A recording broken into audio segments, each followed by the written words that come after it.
Este acto convocado dentro del ciclo de conversaciones feministas que desde Sumar hemos llevado adelante por el 8M. Esta en concreto vamos a tratar sobre, no me acuerdo del título entero, juventud, género, masculinidades, polarización, etc. Y me acompañan aquí para hacer presentaciones Alicia Valdés, que es politóloga, doctora en Humanidades, especialista en filosofía feminista, discurso y psicoanálisis, y ha trabajado en tercer sector con menores trans y menores agresores en casos de violencia juvenil. A mi derecha, Lionel Delgado, doctor en sociología, filósofo de formación, activista en masculinidades y tallerista con chavales jóvenes, investigador en feminismo y antifeminismos, lleva un blog en El Salto y tiene un podcast llamado Esas cosas del follar, si no me equivoco. Yo soy Elizabeth Duval, escritora, y también formo parte del grupo ejecutivo provisional de Sumar hasta la próxima asamblea, que tiene lugar este 23 de marzo. Casi iba a equivocarme sobre cuál es el mes en el que vivimos y en el que estamos, y en el que cualquiera que se inscriba en la página web puede también participar. Para empezar esta charla, que hemos dividido como en varios bloques, yo quería comenzar planteando una cuestión que ha estado bastante en el candelero mediático y en el foco estas últimas semanas, yo diría que es estos últimos meses, que son los titulares que hemos visto diciendo, por ejemplo, un 56%, no me acuerdo cuántos, de los hombres consideran que el feminismo y la lucha por la igualdad ha llegado demasiado lejos, ¿no? Y también titulares de esas mismas encuestas, encuestas de 40DB, de grupos como Ipsos, encuestas del CIS, que decían que la brecha entre chicos jóvenes y chicas jóvenes se había hecho más grande que nunca en varias cosas. Tanto en cómo se definían ellos y ellas en el eje izquierda-derecha, de forma numérica, como también en lo feministas que se consideraban ellas frente a ideas o consideraciones machistas que tenían ellos. La cuestión aquí, y para abrir un poco el tema de conversación que yo quería plantear, es cuánto de real y cuánto de caricatura y cuánto de tendencioso tiene esta idea de una polarización absoluta en la juventud entre unos chicos jóvenes machistas y unas chicas jóvenes muy feministas, más feministas que nunca. Me gusta estar aquí hoy porque creo que son unos temas que no estamos sabiendo tratar, probablemente desde las izquierdas y desde diferentes posiciones.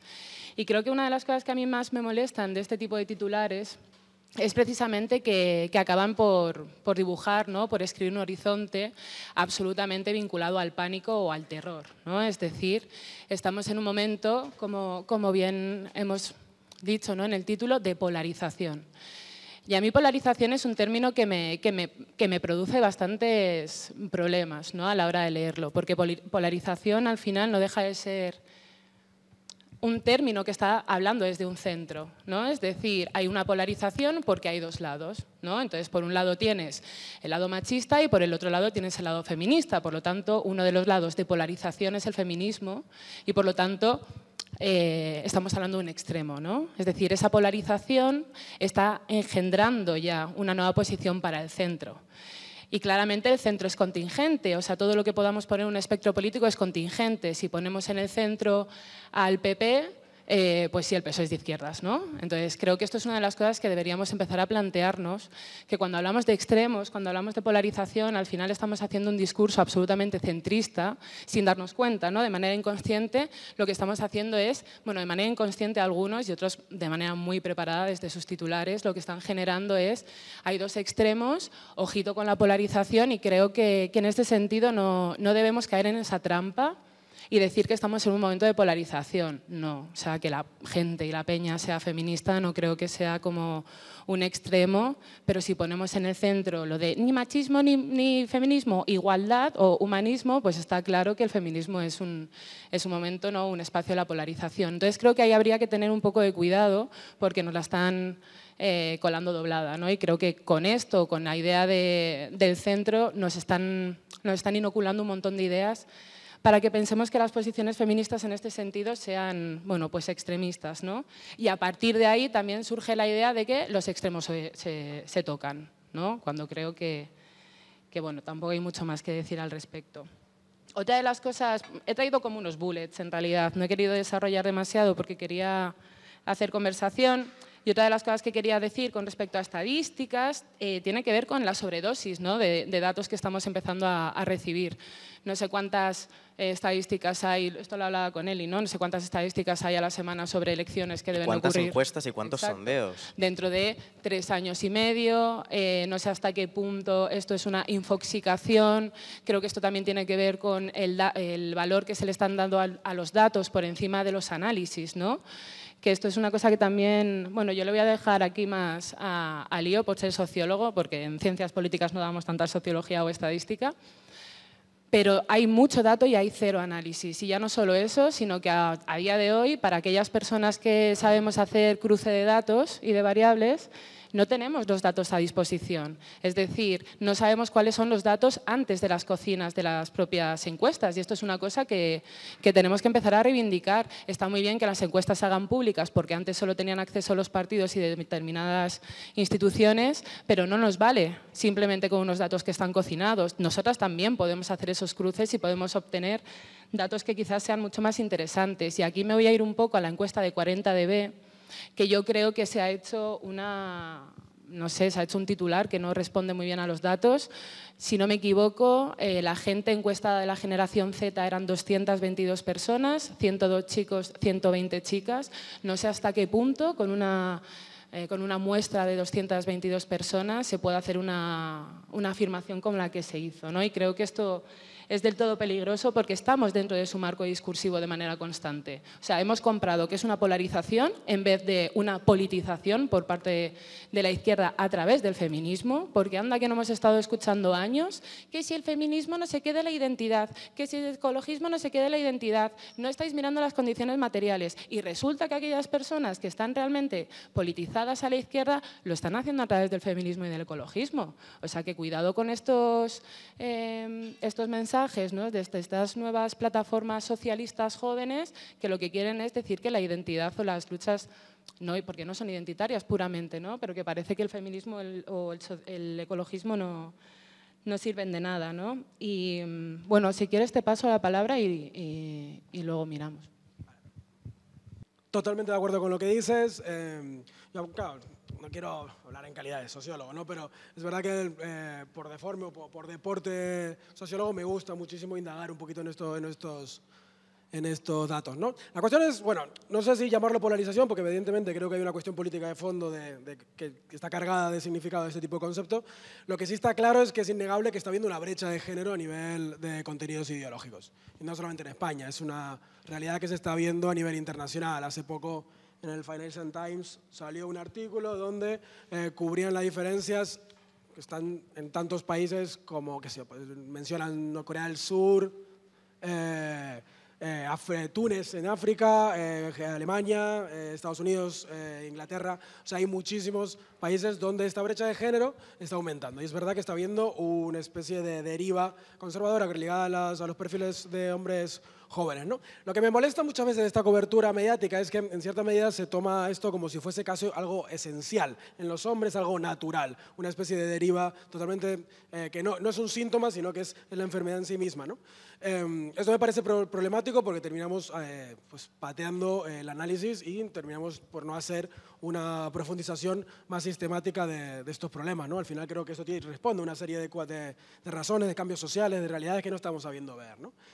De hecho, yo me gustaría cambiar un poco el enfoque y normalmente la pregunta que me suelen hacer en las charlas es ¿por qué hay una deriva neofascista, neomachista en los chavales jóvenes? Yo la pregunta que me suele gustar, transformándola, es ¿por qué la generación Z no es más feminista que la nuestra, la millennial, ¿no? Creo que esa es la verdadera pregunta que debería subyacer a todo análisis. Porque en realidad no hay un especial problema de machismo en los jóvenes. Lo que pasa es que están en cifras mucho más parecidas a nuestros padres.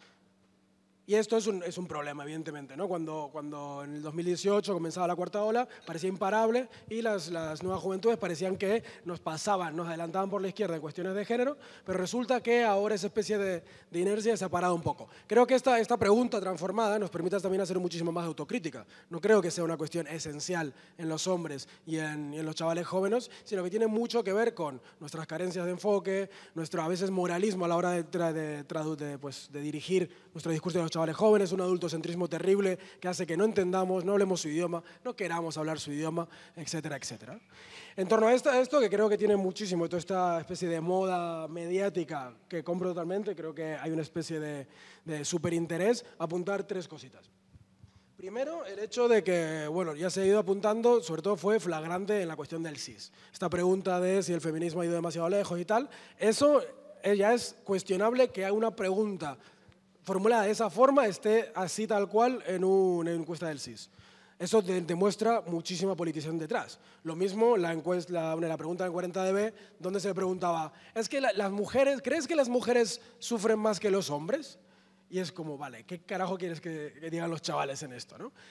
Son a veces preguntas que están formuladas de cierta manera que parece que quiere corroborar algo que ya se sabe.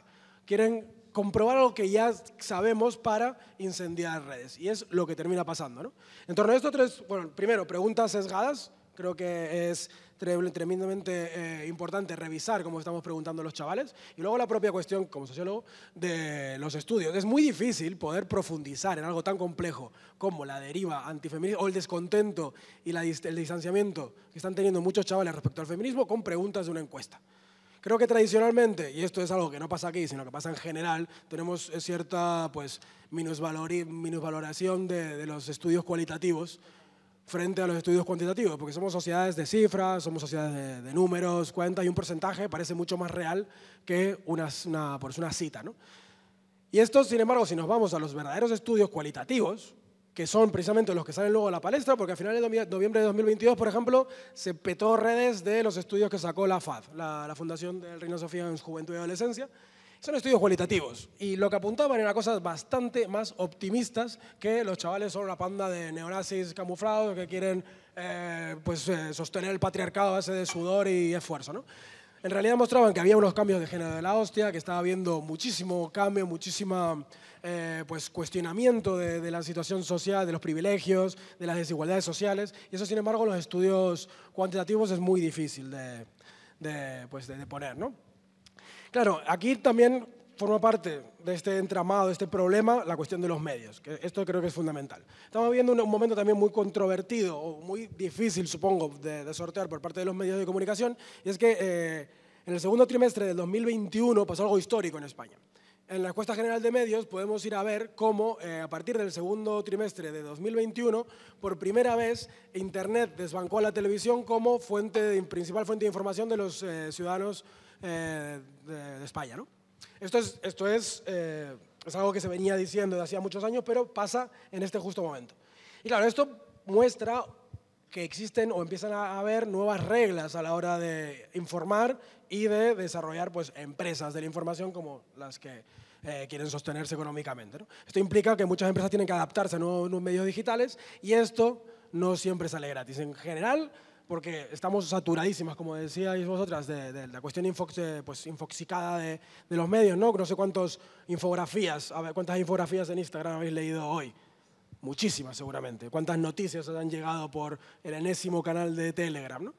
Es decir, aquí los medios tienen que iniciar estrategias, muchas basadas en polémica, en titulares hiperpolémicos, que no siempre corresponden al cuerpo de la información. Mucha estrategia de clickbaiting, ir a la cosa más polémica, más puntiaguda para llamar al click, aumentar los flujos de visitas y con eso sostener un poco la inversión de las empresas de propaganda, ¿no? Y lo vemos mucho, ¿no? En los estudios estos de las investigaciones de la FAD, que son estos que decían que el 25% de los chavales son negacionistas de la violencia de género, el subtítulo de muchas de estas noticias te venían a decir que, bueno, esto no es tan así, que hay un 60 y pico % de los chavales que creen en el feminismo, y digo, carajo, ¿y por qué carajo no ponen esto en el titular, no? Y es que es mucho menos vendible una noticia basada en cositas positivas. Estamos alimentando una lógica mediática muy basada en esta polarización porque vende porque indigna y genera rabia, y esa rabia muchas veces genera consumo, ¿no?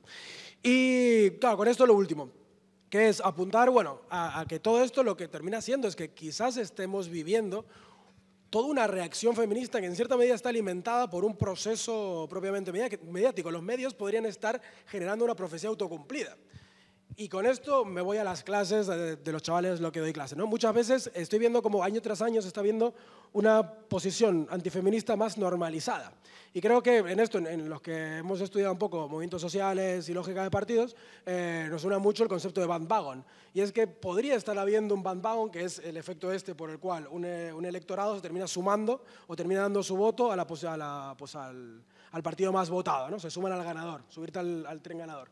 En ese sentido, al normalizar ciertas posturas antifeministas, podríamos estar alimentando una posición de bandwagon, porque muchos chavales están viendo el antifeminismo no como algo minoritario, totalmente en un rinconcito infecto de pavos en la manosfera que huelen mal y tal, sino que se está empezando a normalizar cada vez más, generando un atractivo social, porque termina por absorber toda posición contestataria al status quo, ¿no? Todo lo políticamente incorrecto ahora tiene tu fío antifeminista. Y en cierta medida creo que es producto mediático, por lo menos es producto de haber enfocado muy incorrectamente toda esta lógica de la polarización, lo que quieras llamar. La segunda de ellas, porque creo que estamos abriendo unos temas y unas conversaciones que son dentro de esto los que a mí me interesan particularmente o me interesan de verdad, porque claro, está la apelación a las encuestas por una parte y luego en ocasiones o bien se olvida o se apela directamente a la experiencia vivida, ¿no? O a la experiencia que tiene cada una, que tiene cada uno. Y la cuestión para mí es que cualquier persona que tenga un poco de conciencia de cómo era ya no Internet, sino de cómo era el mundo en 2010, ¿no? En cuanto a ciertas cosas, de las bromas que estaban permitidas en 2010, del discurso, que era un discurso autorizado globalmente en 2010, sabe que por más que ahora se hable mucho de esta reacción antifeminista, 2010 en comparación con 2024 era un tiempo mucho más profundamente misógino de lo que lo es 2024, ¿no? Que los programas de televisión se veían de forma muy abierta, que la hegemonía total, la hegemonía completa, la tenían también esos discursos. Ya no hablemos si nos retrotraemos de repente a los años 2000 o comienzos de los años 2000, cuando directamente, por ejemplo, los estándares de belleza para las mujeres suponían, ¿no?, una especie de brutalidad, además anoréxica, en la cual había que cumplir un canon absolutamente imposible, ¿no? Y cualquier cosa mínimamente o ligeramente divergente de lo que constituía ese canon ya quedaba repugnada, ¿no?, o convertida en un chivo expiatorio de incumplir esa feminidad. Yo me acuerdo de 2010 de repente que grandes debates de 2010 fueran sobre la cuestión de depilarse o no depilarse, ¿no? Porque no era algo que se hubiera adquirido ni como conquista ni como pretensión social en ese momento, ¿no? Hay toda una ola de conquistas también culturales y también de esa hegemonía por parte del feminismo, por parte del movimiento LGTBI, etcétera. Pero pensando dentro de todo eso y pensando en esos datos, creo que a veces también se da una especie de discurso de una suerte de irreversibilidad de la reacción, ¿no? Como hemos visto posiciones reaccionarias subir tanto, o posiciones muy conservadoras, muy derechistas, subir tanto en los últimos años, que tenemos miedo a que esa subida sea imparable y continúen subiendo y todo el mundo acabe de alguna manera con el cerebro lavado o con la cabeza lavada por culpa de esas posiciones. Y veía esta mañana precisamente un estudio que hablaba del comportamiento de voto en distintos países en relación a la extrema derecha y que emitía una hipótesis que para mí es más interesante que pensar que simplemente de la nada han crecido como si fueran esporas 800 fascistas en cada lugar, ¿no? Que era decir, realmente no se trata tanto de eso, sino que en muchas de estas sociedades, en Francia, en Reino Unido, en Portugal, en España, ya había gente con estos valores y ya había gente que pensaba así, pero estos valores no estaban normalizados y no habían adquirido una respuesta política o no tenían una manera de vehicularse políticamente que fuera aceptable y que estuviera afirmativamente normalizada. Y que de repente en los últimos años se normalicen tanto esas opciones políticas como esas posiciones, supone un cambio, pero no supone su crecimiento irreversible.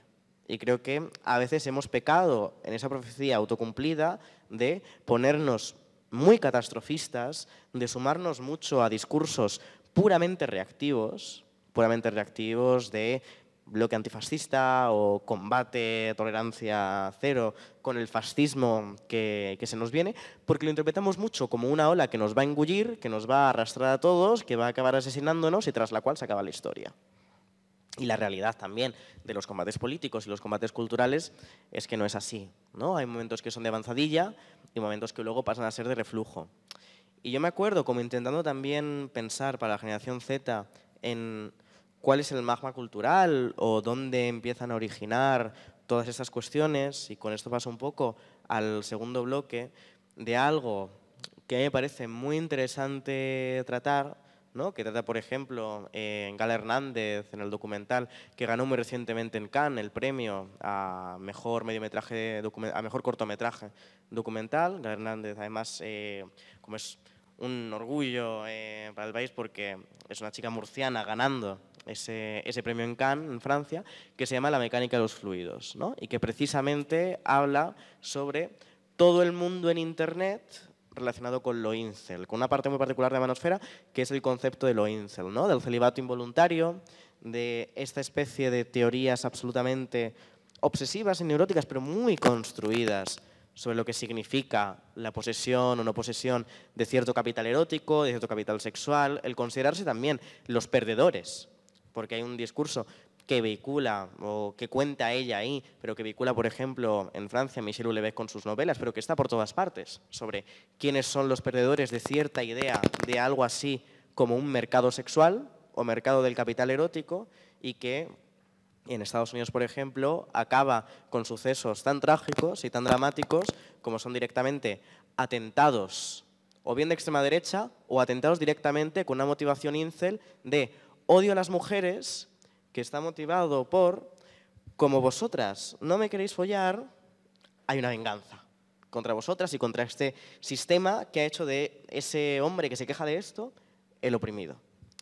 Y creo, eso aparte, y luego entramos también en las réplicas contemporáneas que está abriendo a esta cuestión, réplicas culturales como el fenómeno del cottagecore, tradwife, su apropiación por una parte derecha en redes sociales, pero para abrir tema de conversación sobre entornos digitales, tanto, ¿qué os parece este fenómeno de lo incel y cuánto lo identificáis también como un campo de cultivo para lo que luego ha acabado siendo esta narrativa que tenemos sobre una generación Z más misógina, más masculinista de lo que eran las anteriores? Y también pienso en la primacía, a la cual yo creo que la izquierda está sabiendo responder mal o no sabiendo responder, ¿no?, de únicamente ciertos modelos de la masculinidad que en la actualidad pasan, pues por ejemplo, por este mundo Yados Fitness de eres un panza, panza, panza.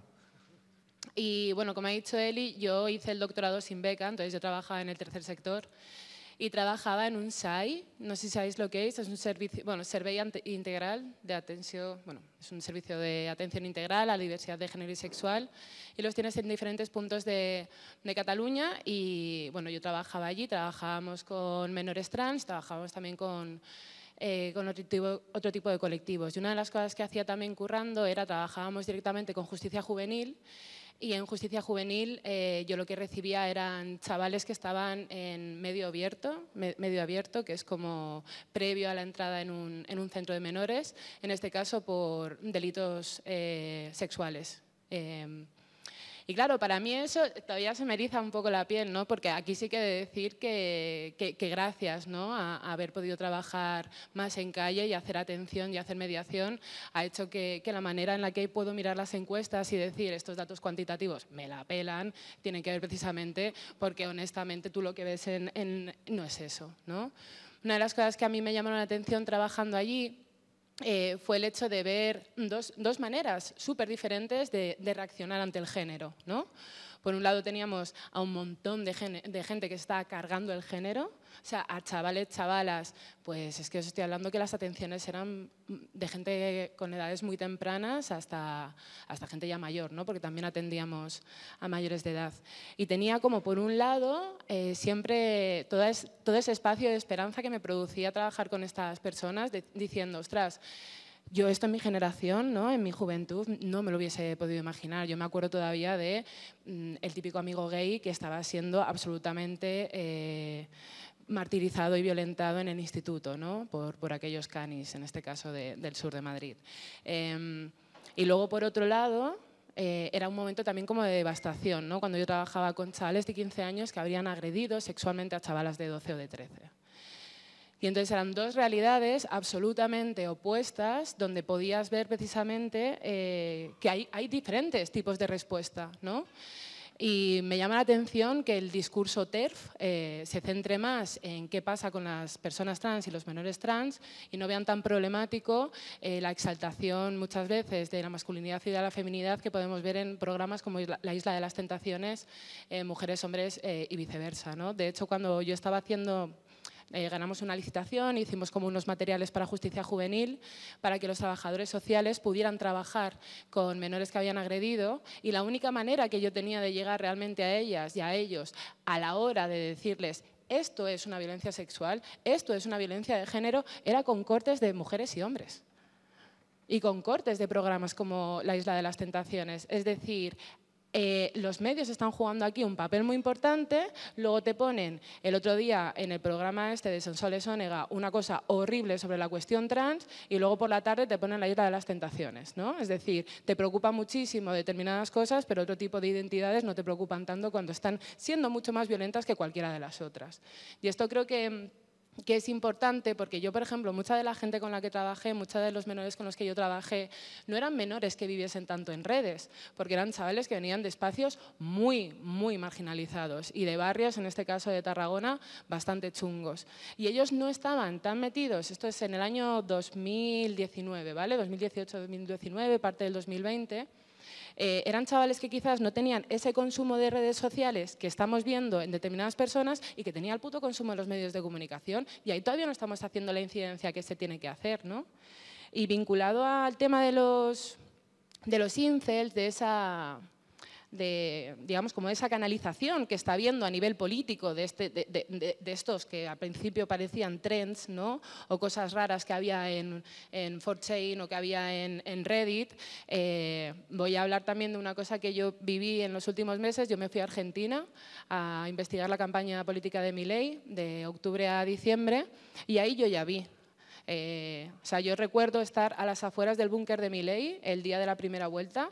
Y tú estabas en la calle y veías a esos frikis de internet, a esos incels, a esos hombres que odian a las mujeres por este tipo de motivos, estaban en la calle. Bueno, aquí está Brian, que también vino a investigar entonces. Y era eso. O sea, era como si hubieses pillado a los frikis de internet, estuviesen ahí demostrando que ya no es offline, o sea, que ya no es online, ¿no? Y aquí también creo que seguimos pecando de este rollo de decir que hay una vida online y que hay otra vida offline, cuando ahora mismo la política está absolutamente cruzada por esas masculinidades de internet. Elon Musk puede ser uno de los grandes terratenientes de Argentina. Y es un hombre que lleva una red social y una serie de empresas y que quiere comprar Jujuy, que es el norte de Argentina, donde está el litio, para quedarse con todas las materias primas, ¿no? Entonces, creo que debemos darnos cuenta que quizás aquí no lo estamos viendo tanto, pero ya hay espacios donde todas estas personas, que son hombres que odian a las mujeres, que son incels, ya están teniendo ese poder, ¿no?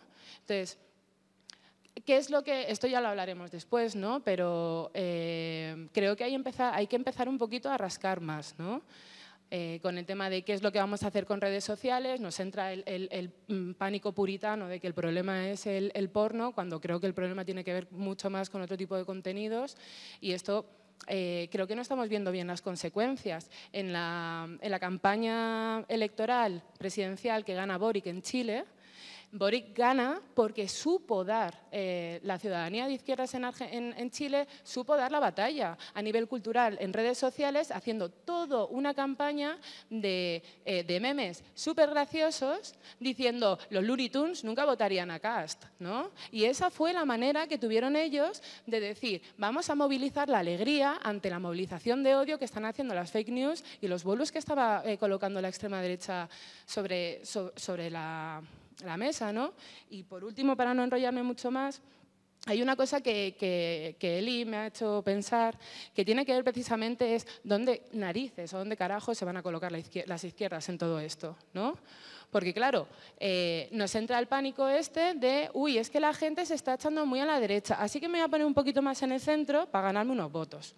Pero es que si tú te pones en el centro, para ganar unos votos de gente de derechas, tú lo que te estás haciendo es convertirte en la marca blanca del fascismo. Y la gente no va a querer la marca blanca, la gente va a querer al fascista de verdad. Y la gente va a querer al que te puede dar el discurso sin ningún tipo de pelo en la lengua, y tú lo que estás haciendo es poco a poco comerte ese marco discursivo de nuevo de polarización. Ah, no, no, es que yo no quiero representar una situación una posición polarizada, me pongo en el centrito y luego lo que haces es ser incapaz de diferenciarte de otras fuerzas que están más a la derecha, ¿no?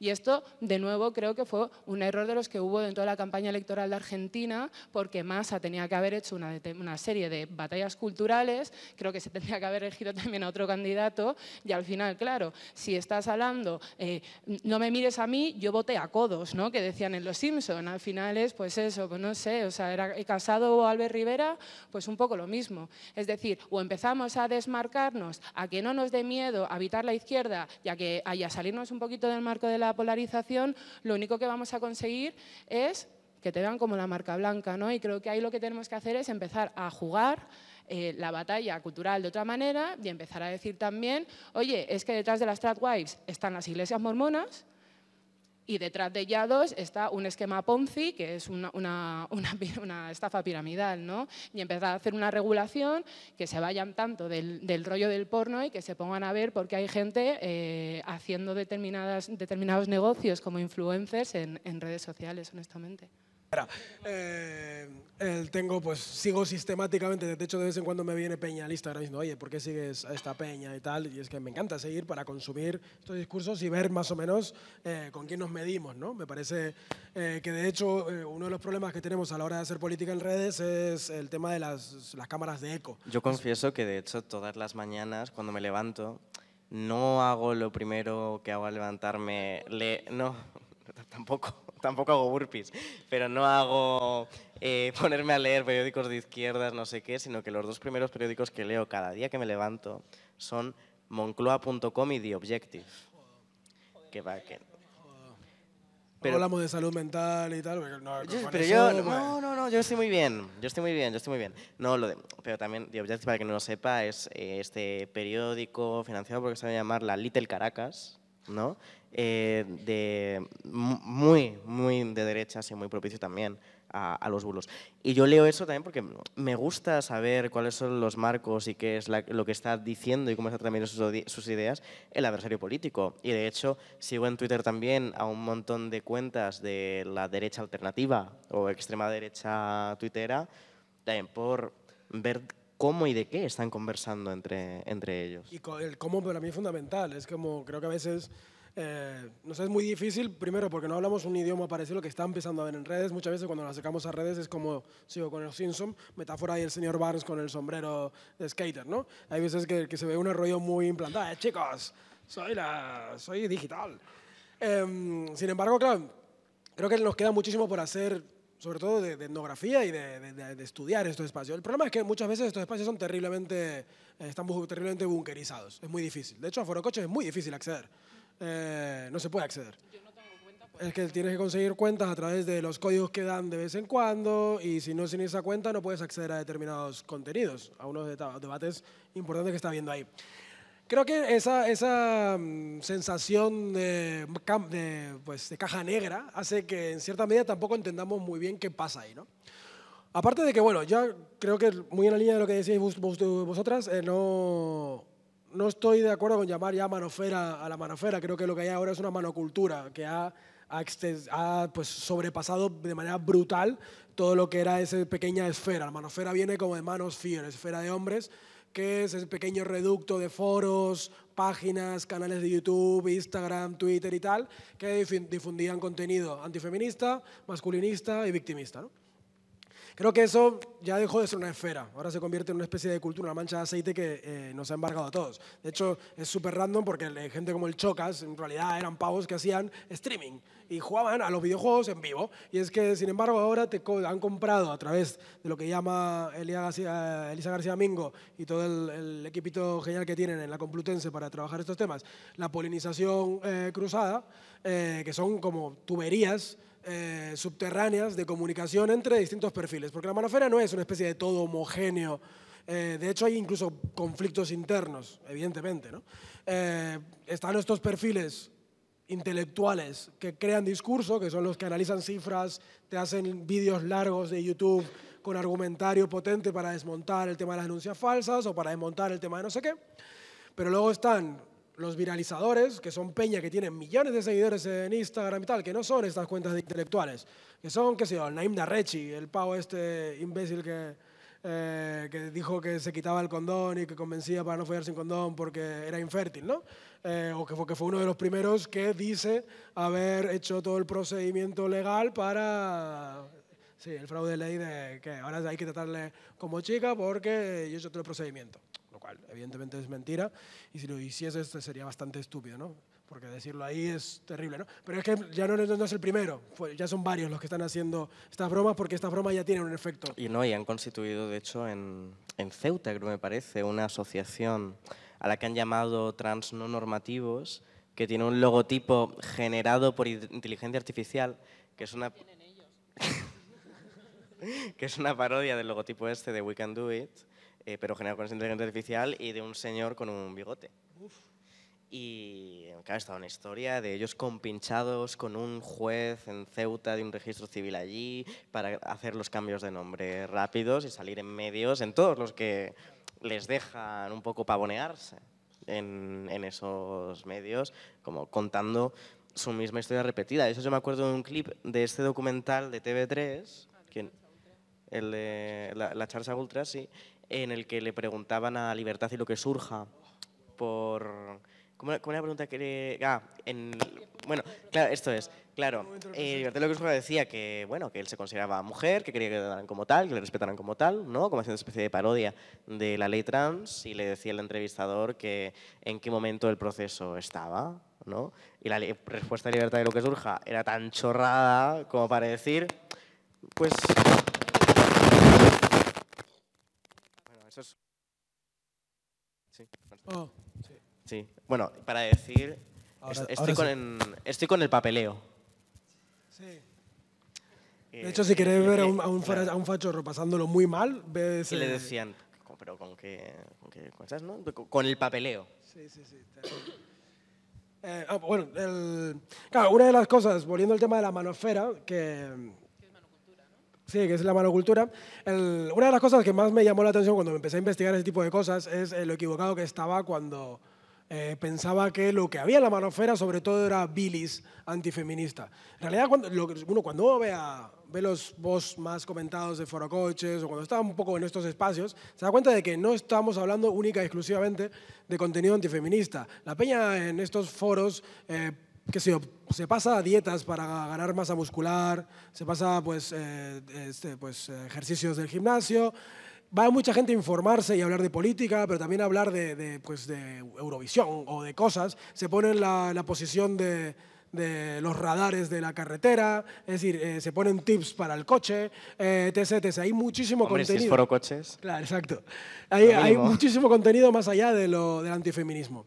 Claro, esto me empezó a llamar la atención y empecé a entender que, bueno, quizás lo que estamos hablando, a partir de estudiar el tema de la manosfera, Forocoches y tal, empecé a entender que se podría dar una vuelta de tuerca a la pregunta que también siempre me hacen en las charlas sobre la crisis de la masculinidad.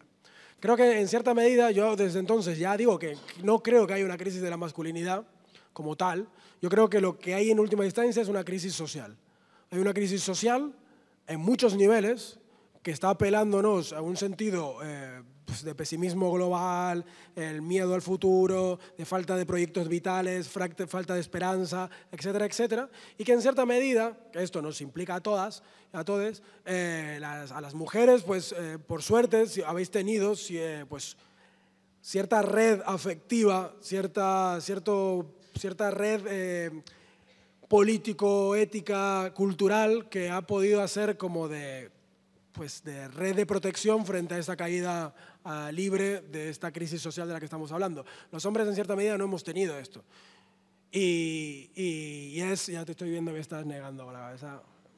Ya la estoy viendo. Pero bueno, la cosa es que cuando uno va y trayendo, por ejemplo, Yados a la palestra, ¿no? Otra vez, creo que lo que hace Yados y lo que hace toda esta nueva cultura misógina, antifeminista y terriblemente machista, que muchas veces sus contenidos no son hipermisóginos, que muchas veces también se enfocan hacia el desarrollo personal, el ejercicio, la disciplina. De hecho, no sabéis, a los que hemos estudiado filosofía nos vuela la cabeza, pero es ridículo la cantidad de pavos de estos que están leyendo a Marco Aurelio y a Séneca últimamente.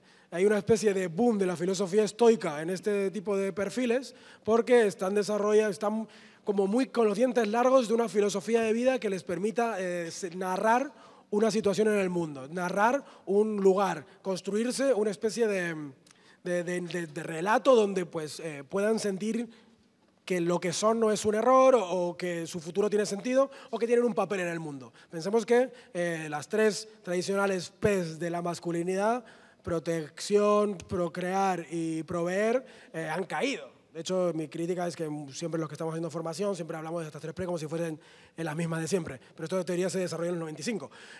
La de proveer, la de proteger y la de procrear ha cambiado tremendamente en nuestro día a día.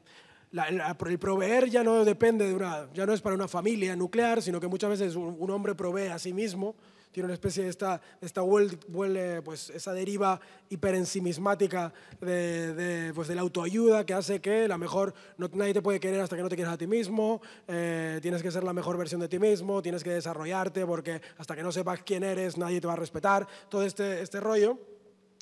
Que aparte estamos viendo un boom a nivel social de este tipo de cosas, encuentra en estas disciplinas masculinas de gimnasio, del sacrificio, del despertarte a las 6 de la mañana y hacer burpees, de pues, dejar de dar excusas para salir a correr, de pues, etc., etc. Creo que hilando estas dos cosas, hilar que esta crisis social y una falta absoluta de relatos espirituales, de proyecto de vida, muchos hombres, con esta deriva hipermasculina, creo que tiene mucho sentido. Y que nos permite ver la cosa de otro punto de vista. Que nos permite entender que también nuestra salida, nuestro proyecto no puede ser ir a enseriarles cifras, datos y números a unos chavales que posiblemente no estén en esta cultura hipermasculina por las denuncias falsas. O no están en esto porque haya datos sobre la mesa que llevan a la conclusión racional, calculada y lógica de que lo mejor es el antifeminismo. Sino que muchas veces lo primero que hay, que luego podemos llegar que hay todo un argumentario de cifras que les termina pues, fortaleciendo esa idea. Pero lo primero que hay es un interés afectivo, hay una especie de aproximación totalmente emocional, todo esto lo harás mucho mejor tú seguramente, Alicia, por todo esto del giro afectivo, ¿no? Pero creo que esta primer conexión que hay, de hecho, si vamos a los youtubers funciona así. Si analizamos un poco la argumentación del youtuber antifeminista, suele tener 3 pasos. Esto lo estuvimos analizando en un artículo que salió publicado en la revista Prisma Social, donde estuvimos analizando argumentos de muchos youtubers pues, antifeministas y veíamos que había como 3 pasos. Primero, apelar a través de una problemática a un malestar común, llamar la atención para crear una conexión espectador-emisor. Segundo lugar, ridiculizar y humillar. Me parece muy curioso, es una especie de feminismo de Schrödinger. No se sabe si las feministas son unas niñatas terribles o si son un peligro social tremendo y que van a destruir el mundo, ¿no? Muchas veces estos discursos tienen en estas dos posturas terribles las dos, ¿no? Pero se humilla o se demoniza a las feministas para cancelar ese camino. Muchos de los problemas de malestar social masculino se podrían perfectamente resolver desde postulados feministas. La cuestión del suicidio, la cuestión de las violencias callejeras, la cuestión de la dificultad de paternidad, los problemas de los hombres con su propio cuerpo, los problemas de los hombres con un montón de movidas se podrían solucionar dentro del feminismo, pero hay que cancelar ese camino, ¿no? Y por último, hay la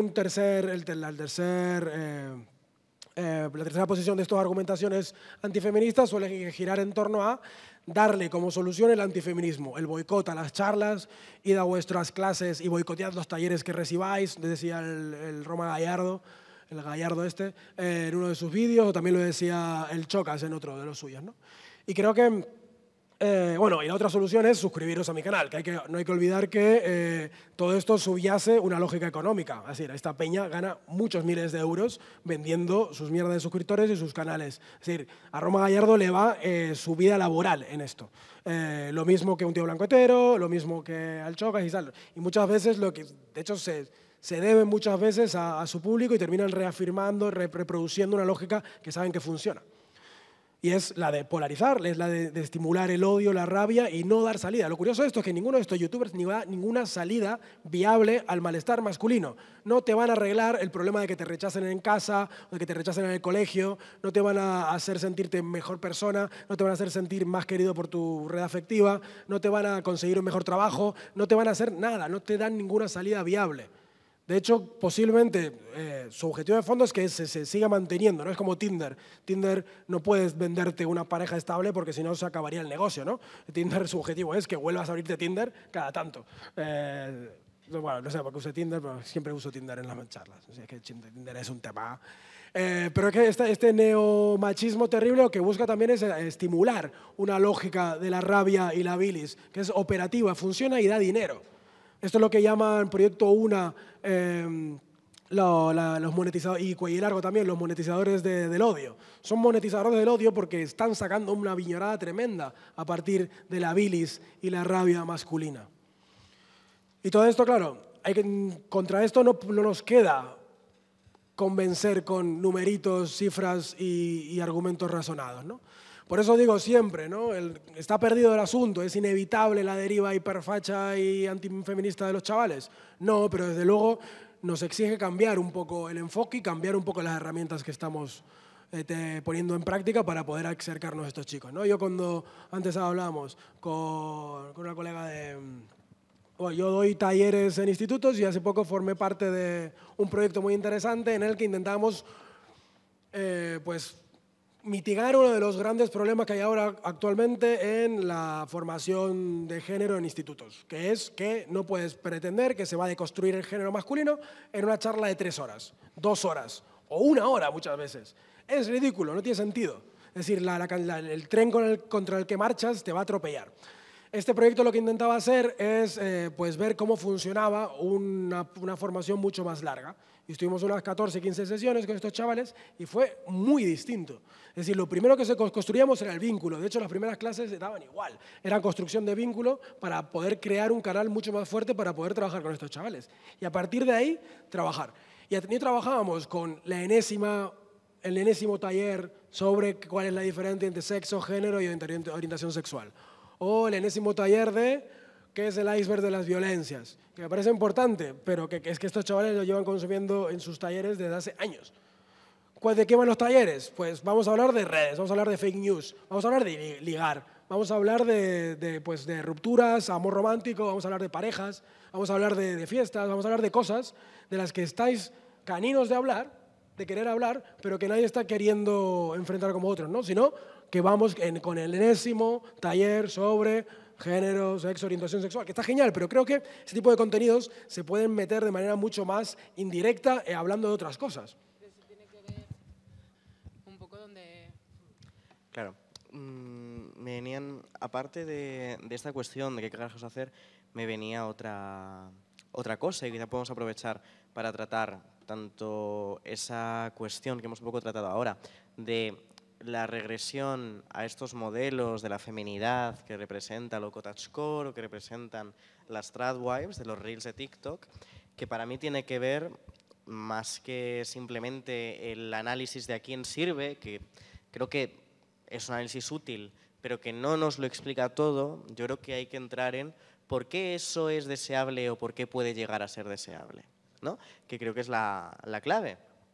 Y la fantasía cottagecore, la fantasía de tu cabañita en el bosque, la fantasía de la tradwife que está preparando un pastel, que simplemente se dedica a tareas realmente gratificantes, ¿no? Tareas que tienen algo bello en ellas mismas, tiene algo de permitir escapar de una realidad que está constantemente mediada por unos tiempos en relación con la división entre el trabajo y el ocio, con unos tiempos agotadores, con unos ritmos de vida que masacran a las personas, con la realidad de trabajos inmensamente precarios, frente a los cuales el escape de lo que representan las tradwives, que no es la realidad del trabajo doméstico, feminizado y no remunerado, sino una versión idealizada en la cual realmente para que esa tradwife estuviera haciendo lo que está haciendo siempre tendría que haber detrás una criada para ocuparse lo realmente duro, ¿no? Se las ve en los reels haciendo un pastel de Oreos, pero no se las va a ver fregando el baño, ¿no? O fregando la cocina, porque esa tarea es mucho menos grata, menos estética y menos deseable, ¿no? Que esa especie de escapismo que se construye ahí, pero en esa suerte de clase ociosa que se dibuja en ese relato, sí que hay algo seductor, o sí que hay algo que cualquiera puede desear, y a partir de ahí también conducir el deseo hacia otras cosas o hacia otros derroteros. Y aparte de esto, ya para ir cerrando, yo quería plantear dos cuestiones desde dos enfoques, ¿no?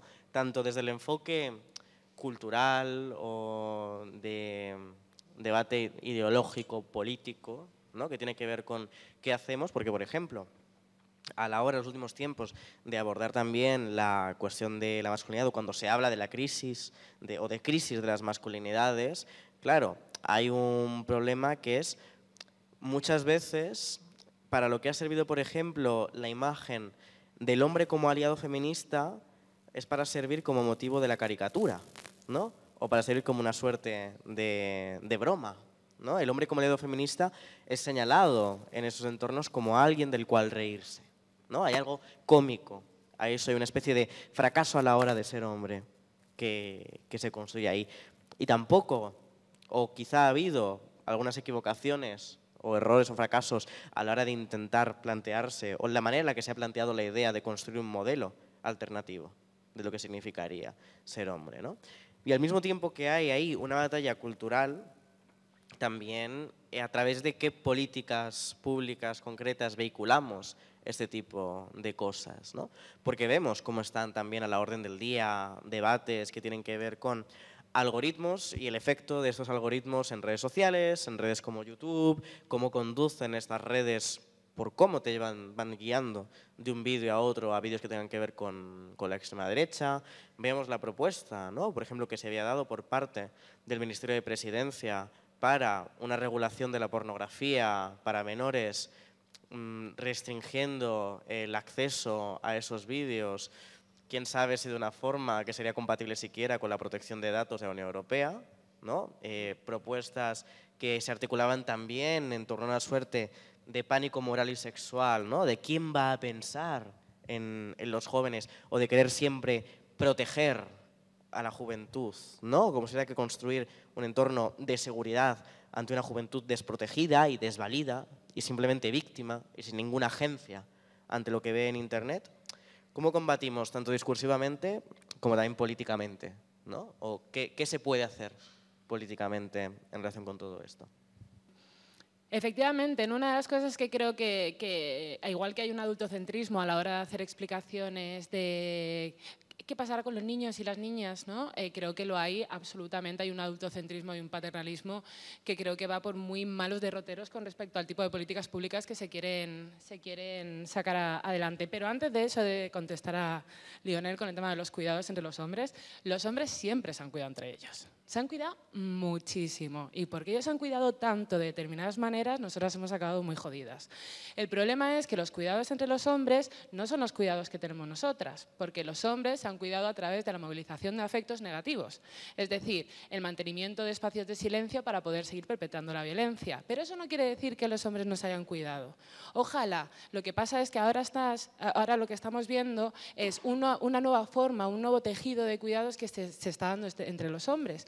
Pero siempre ha estado ahí. El hecho de que hayan podido hacer todo lo que han hecho sin ningún tipo de vergüenza y sin ningún tipo de castigo o de consecuencia tiene que ver con que ellos siempre se han cuidado. Ahora, lo que pasa es que yo entiendo que hay una reivindicación por parte de determinados hombres, ¿no? En, ostras, hagamos un tipo de cuidados entre hombres que tenga una movilización de afectos parecido a lo que podemos ver en este caso en las redes de amigas o de amigues. Pero los hombres han cuidado. Y entonces creo que también reproducir ese discurso en el que los hombres no han tenido un espacio para cuidarse vuelve a convertir en el espacio y en el nicho perfecto a hallados, ¿no? Como parece que es ahora cuando ya se ha ocupado ese espacio de ausencia de cuidados entre hombres. Entonces ahí siempre me gusta ahí como incidir un poco. Dicho esto, con respecto al tema de las políticas públicas, a ver, que ya me he perdido las notas. Hay una cosa que a mí me preocupa mucho y es el tema del deseo, de si estamos movilizando el deseo, de cómo se está movilizando. Efectivamente, una de las cosas que estamos viendo en estos relatos del aspiracionismo mágico, básicamente de estos esquemas Ponzi o estafas piramidales que presentan personas como Yados o gente de la monocultura, tiene que ver con un estoicismo, ¿no? Con un deseo de autoridad y un deseo de obediencia. No es que, o sea, obviamente durante mucho tiempo hemos tenido que madrugar y hemos madrugado, pero hemos madrugado cagándonos en los muertos de todo el mundo. Es que ahora tienes que madrugar con una sonrisa en la cara, ¿no? Es decir, tú ahora tienes que desear eso. Ellos lo que están haciendo es una movilización del deseo desde una perspectiva estoica, pero claro que hay una movilización del deseo. La cosa es si nosotros lo estamos movilizando desde las izquierdas. Obviamente, si entramos en esos discursos puritanistas que están planteando, ahí sí que no vamos a estar nosotras movilizando el deseo. Es decir, si ellos están diciendo como el movimiento NoFap, ¿no? Te masturbes por X movidas, no comas esto porque mal, no tengas novia porque lo otro, haz mucho deporte, burpees por la mañana. Claro, es que, claro, panza, ¿no? Fuck la panza, no sé qué. Claro, es que cuidado con meternos nosotras también este discurso. Es que cuando estamos diciendo que todo el mal lo tiene la pornografía, es que yo no lo acabo de comprender. O sea, yo no sé cómo una política pública, y esto lo digo como politóloga, no sé cómo se puede gestionar eso. Cuando en realidad el problema aquí no es el acceso o no a ese tipo de contenido, sino que el problema tiene que ver con una cosa que se llama algoritmo, que es un agente absolutamente central en la creación de políticas y en la movilización política a día de hoy, que campa a sus anchas porque ni siquiera es entendido como un sujeto responsable, ¿no? Es decir, no tenemos, ahora podría preguntar yo qué es un algoritmo y diría, ¿sabes? No sé, niño de la trompeta. No sé si podríamos contestar a qué es, a cómo se mueve, a cómo funciona, por ejemplo, el algoritmo en determinadas redes sociales como TikTok. ¿Por qué Yados dice guerra? ¿Por qué dice batalla? ¿Por qué dice luchar? ¿Por qué dice a muerte? Porque son palabras vinculadas a contextos violentos y los contextos violentos están siendo básicamente mucho más virales en las redes sociales. Es decir, un contenido violento no tiene por qué ser explícitamente violento, pero ya entras dentro de ese lenguaje. Por lo tanto, es más fácil que te encuentres a un pavo diciendo mátate ahí, a hacer no sé qué, como ya has dicho, mátate, bueno, aquí estaría como la movida del algoritmo con el tema del suicidio y la salud mental, pero entendemos, ¿no? Es decir, sí que hay claramente una serie de elementos que están en el algoritmo que creo que es a lo que deberíamos centrarnos, porque además estamos pensando que es que el problema de todo esto es el visionado o no de un tipo de pornografía, esto a otra cosa, durante la infancia o la adolescencia. Cuando el problema tiene que ver con toda esa estructura. Es decir, que tú tengas a una serie de misóginos como son Zuckerberg y Elon Musk dirigiendo las grandes plataformas, ¿no? Zuckerberg crea Facebook para que los pavos de su universidad pongan nota de feas a guapas a sus compañeras de clase. Y todas estas plataformas funcionan así. Entonces, no sé por qué tenemos que estar todo el rato pensando que las políticas públicas tienen que ir al chivo expiatorio fácil, cuando es mucho más compleja la situación, ¿no? Y aquí estoy súper de acuerdo con lo que estaba planteando ya Lío en la pregunta anterior. Yo creo que no sé cuánta gente habrá aquí que ha trabajado en el tercer sector, que es un sector absolutamente precario, donde tienes que dar 800 talleres con el mismo puñetero contenido, porque solo vas a poder hacer uno por cada uno de los grupos a los que vas. Obviamente, además, todas sabemos cuáles son los contenidos de una primera sesión: el iceberg de la violencia, la del marciano que viene, que es un hombre y que es una mujer, etc, etc. Es que hemos hecho todas este tipo de dinámicas 20.000 veces. Lo que tiene que haber es una financiación y una continuación de los programas y, muy importante, una mejora de las condiciones laborales de todas aquellas personas que trabajamos en el tercer sector, porque estamos todo el rato, al final, trabajando por amor a la humanidad, me parece a mí, ¿no? Dejándonos un montón de nuestra energía y de nuestra salud mental, porque está claro que ahí hay una movilización de afectos muy grande con los chavales con los que trabajamos que no está pagada. Y esto creo que hay que empezar a reivindicarlo, ¿no? Que hay determinados espacios que se creen que, bueno, como no son, ¿cómo es profit? Que no son... Bueno, que no buscan el ánimo de lucro, ¿no? Que parece que, no sé, que es que somos pues, misioneras o algo así, ¿no? Que parece que no sé, que pagamos también con cariño y con amor el alquiler. Así que no me voy a detener más. Luego ya con las cañas seguimos hablando. Totalmente invisible del mercado, en realidad es el poder hacer, ¿no? Cuando se deja hacer, en realidad solo va a poder hacer quien puede, ¿no? Y no va a poder hacer, o sea, al final es un mercado muy poco regulado como siempre, ¿no? A través de recursos y pasta, ¿no? En ese sentido, estamos dejando una libertad absoluta a una lógica mercadotécnica terrible de unas empresas que en última instancia tienen un interés económico, ¿no? Y en ese sentido estoy muy en la línea de lo que propone Proyecta Una de, pues loco, nuestra agenda tiene que venir a corto plazo por pedir responsabilidad a las redes sociales.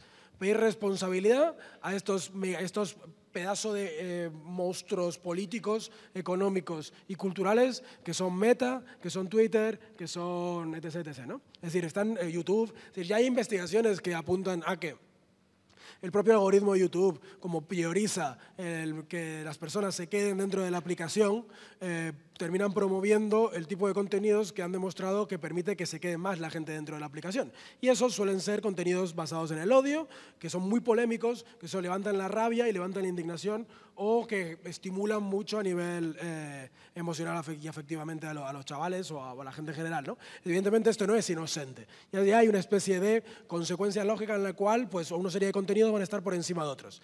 Esto en cierta medida también es una de las bases por la cual pues, todo lo que es Pantube.tv y toda esta gente que lleva trabajando hace muchos años en temas de cómo se puede crear una LeftTube en España, porque no conseguimos desarrollarla, no conseguimos llegar a los volúmenes de visitas que tienen estos motores de radicalización ultraderechista, que tienen estos difusores de contenido antifeminista, no conseguimos. Y es que creo que hay en cierta medida una trampa por parte de la...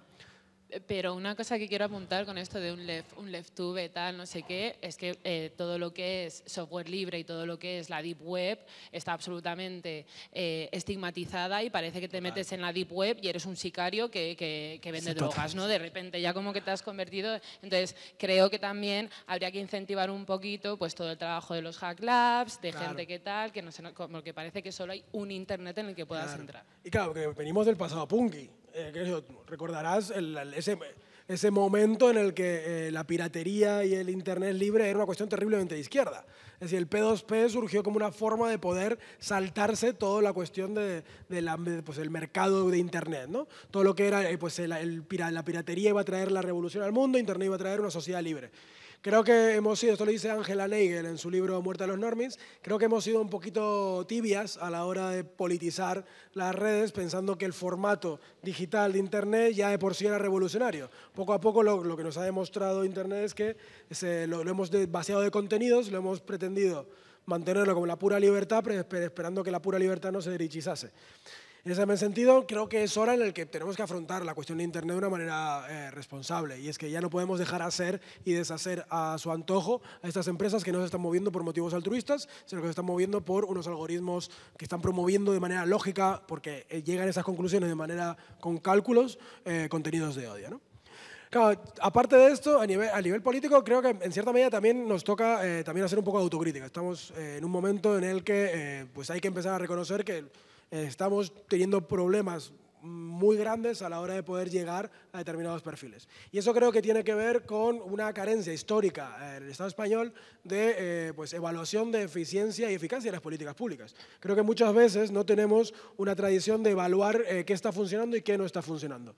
Yo que participo en varios proyectos de estos, pues al final te piden una memoria, pero no te piden a veces que demuestres que bueno, las cosas están mejor que cuando empezaste.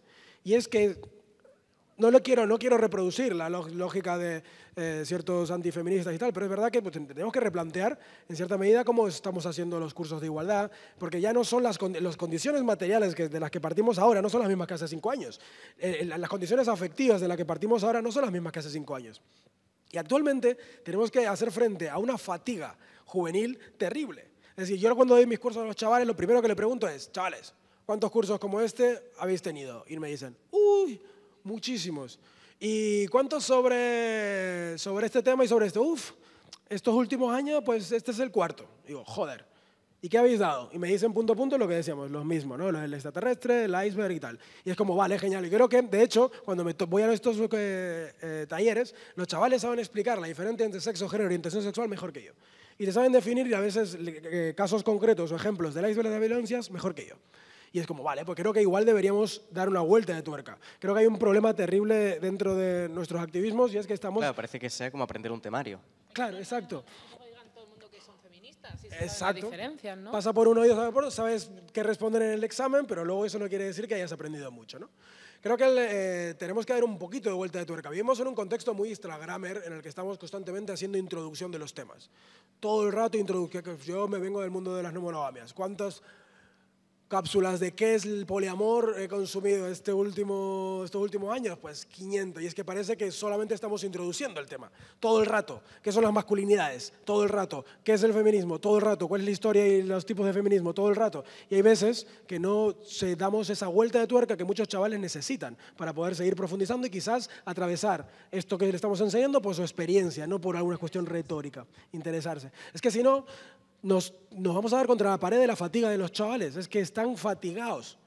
Y de hecho, también hasta fatigadas, que es que estamos teniendo también esos problemas para poder llegar a las chicas, que son chicas que se han socializado en su adolescencia en entornos feministas. Es muy distinto que ir a descubrirles qué es el feminismo, chavalas de 20 y pico años que jamás han escuchado la palabra feminismo, que esto pasaba en el 2018. Pero ahora no. Es decir, tenemos que actualizar nuestras herramientas pedagógicas porque la cosa está cambiando y no nos estamos adaptando para nada, ¿no? Es tremendo. Y poco más. No sé, si queréis podemos pasar a las preguntas y todo esto.